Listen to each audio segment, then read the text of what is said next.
I came here today because, believe it or not, I actually do have something real to tell you.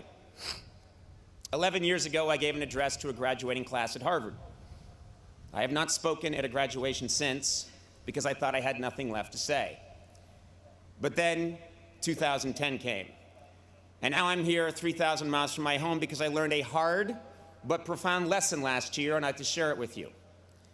In 2000, I told graduates, don't be afraid to fail. Well, now I'm here to tell you that though you should not fear failure, you should do your very best to avoid it.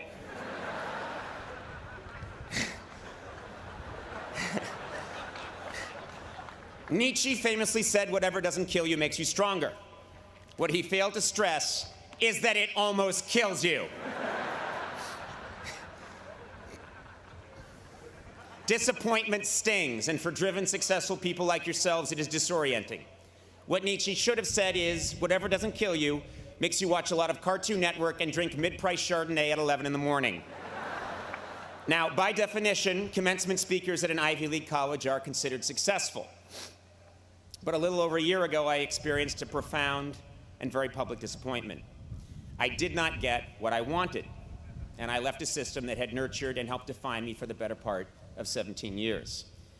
I went from being in the center of the grid to not only off the grid, but underneath the coffee table that the grid sits on, lost in the shag carpeting that is underneath the coffee table supporting the grid. It was the making of a career disaster and a terrible analogy. But then something spectacular happened. Fog-bound, with no compass and adrift, I started trying things. I grew a strange cinnamon beard. I dove into the world of social media. I started tweeting my comedy. I threw together a national tour. I played the guitar. I did stand-up, wore a skin-tight blue leather suit, recorded an album, made a documentary, and frightened my friends and family. Ultimately, I abandoned all preconceived perceptions of my career path and stature and took a job on basic cable, with a network most famous for showing reruns, along with sitcoms created by a tall black man who dresses like an old black woman. I did a lot of silly, unconventional, spontaneous, and seemingly irrational things. And guess what? With the exception of the blue leather suit, it was the most satisfying and fascinating year of my professional life.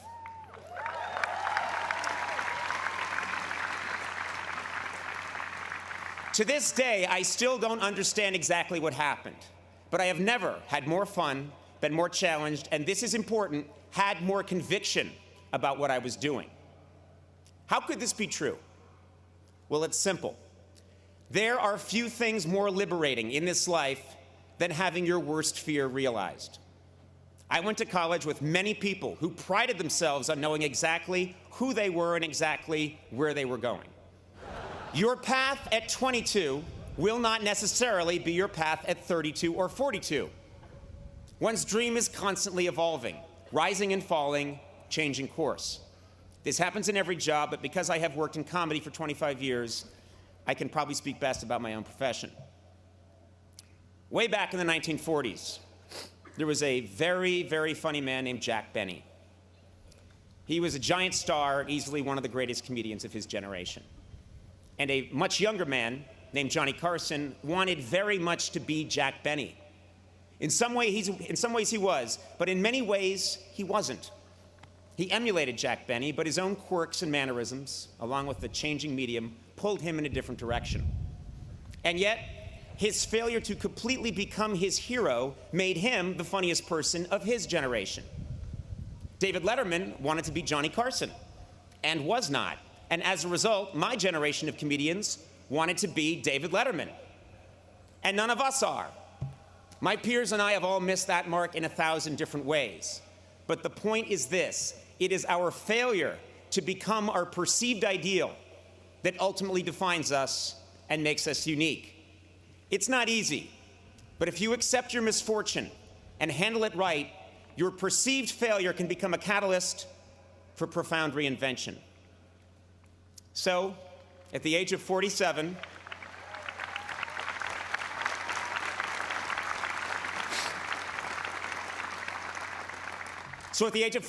after 25 years of obsessively pursuing my dream, that dream changed. For decades in show business, the ultimate goal of every comedian was to host The Tonight Show. It was the holy grail. And like many people, I thought that achieving that goal would define me as successful. But that is not true. No specific job or career goal defines me, and it should not define you. In 2000, I told graduates to not be afraid to fail, and I still believe that. But today I tell you that whether you fear it or not, disappointment will come. The beauty is that through disappointment you can gain clarity, and with clarity comes conviction and true originality. Many of you here today are getting your diploma at this Ivy League school because you have committed yourself to a dream and worked hard to achieve it. And there is no greater cliche in a commencement address than follow your dream. Well, I'm here to tell you that whatever you think your dream is now, it will probably change, and that's okay. But through the good, and especially the bad, the person you are now is someone you could never have conjured in the fall of 2007. I've told you many things today, most of it foolish, but some of it true. I'd like to end my address by breaking a taboo and quoting myself from 17 months ago. At the end of my final program with NBC, just before signing off, I said, work hard, be kind, and amazing things will happen. Today, receiving this honor and speaking to the Dartmouth class of 2011 from behind a tree trunk, I have never believed that more. Thank you very much and congratulations.